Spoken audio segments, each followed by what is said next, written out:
Salut à tous, bienvenue sur la chaîne. Hier, Apple a déployé la première bêta d'iOS 26.2. Tout s'enchaîne puisqu'iOS 26.1 était disponible 24 heures, même pas. Juste avant, dans cette vidéo, on va voir les nouveautés d'iOS 26.2 et il y en a que vous attendiez sans doute avec impatience. Et puis avant de commencer, merci à tous ceux qui ont rejoint la chaîne depuis quelques heures. Merci à ceux qui m'ont envoyé un petit message pour me dire qu'iOS 26.1 était disponible. Et puis pour ceux qui découvrent la chaîne, si vous aimez les vidéos sur iOS, vous êtes sur la bonne chaîne, donc n'hésitez surtout pas à vous abonner pour ne louper aucune mise à jour. Cette mise à jour est disponible donc pour les bêta-testeurs, elle pèse plus de 3 Go, alors ça dépend évidemment de votre téléphone, et puis on verra en fin de vidéo quand est-ce que la mise à jour pour tout le monde d'iOS 26.2 devrait être disponible. Et vous le voyez, le numéro de version se termine par un F, donc on a encore pas mal de versions avant la version finale. Allez, c'est parti, il y a pas mal de nouveautés. Sur la droite, iOS 26.1, sur la gauche, iOS 26.2. Et on commence par Liquid Glass. Alors vous vous rappelez, avec iOS 26.1, on avait une option qui permet soit la teinte, soit la transparence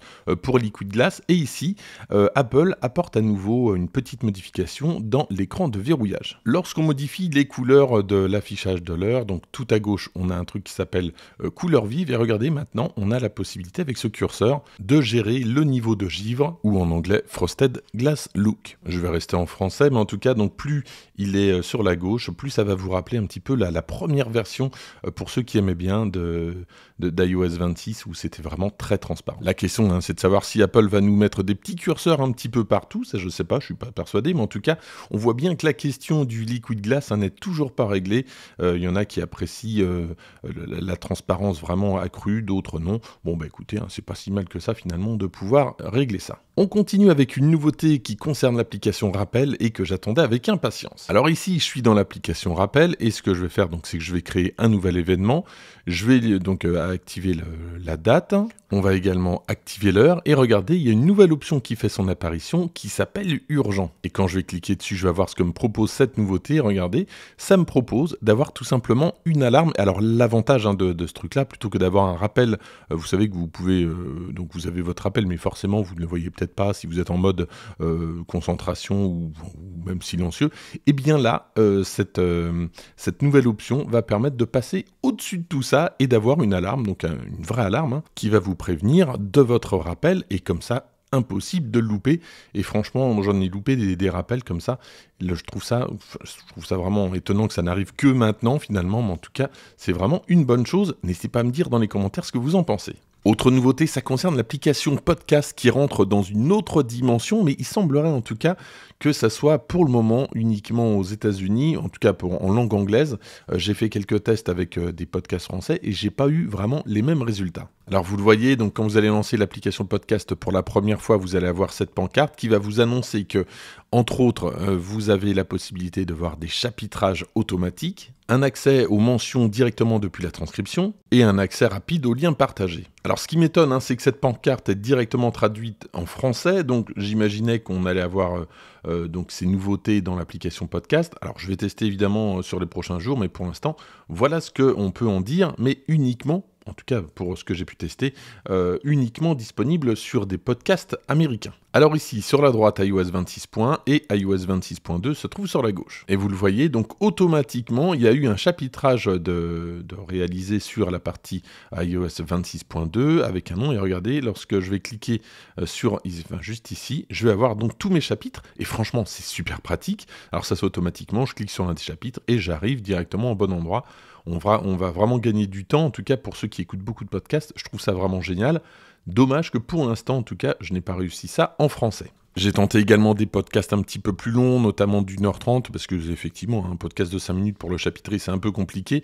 Même pour des podcasts donc d'1h30, un petit peu plus même, eh bien, j'ai pas réussi à avoir de podcast. Alors, je sens quand même que on en reparlera tout à l'heure, mais je sens que l'appareil est chaud. Est-ce qu'il travaille justement à générer en tout cas quelque chose derrière, j'ai aucune idée, donc bon, je reviendrai vers vous prochainement, et puis j'espère que ça sera corrigé. N'hésitez pas à me dire si vous avez réussi à faire quelque chose avec ça. Et puis, autre grosse nouveauté d'iOS 26.2, c'est la traduction depuis les AirPods. Lorsqu'Apple a présenté les AirPods Pro 3, l'entreprise a également expliqué que ces AirPods permettraient donc la traduction directe, mais c'est pas les seuls AirPods compatibles, puisque moi j'ai la version Pro 2, et donc pour ça, je vais dans l'application Traduire d'iOS 26.2 6.2 direct. Et regardez, j'ai ça, c'est très minimaliste, hein. Il y a simplement la langue de votre interlocuteur à choisir. Donc vous voyez, il y a tout ça comme langue disponible. Et puis évidemment, vous allez choisir votre langue à vous pour la traduction. Alors ce qui va se passer, c'est que je vais avoir une traduction sur mon écran, mais surtout, c'est là l'intérêt,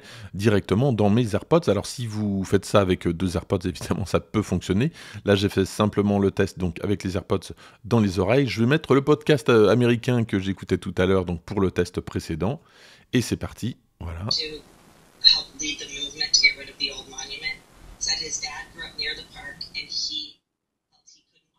Donc c'est assez rapide sur l'écran, donc vous avez la transcription en anglais et vous avez ensuite la traduction en français et évidemment, c'est ce que je vous disais dans les AirPods, vous entendez uniquement le français et lorsque vous allez répondre, vous allez pouvoir montrer votre téléphone à votre interlocuteur. Alors, je vais arrêter la traduction, vous allez voir le décalage en fait, puisqu'il y a un petit décalage quand même.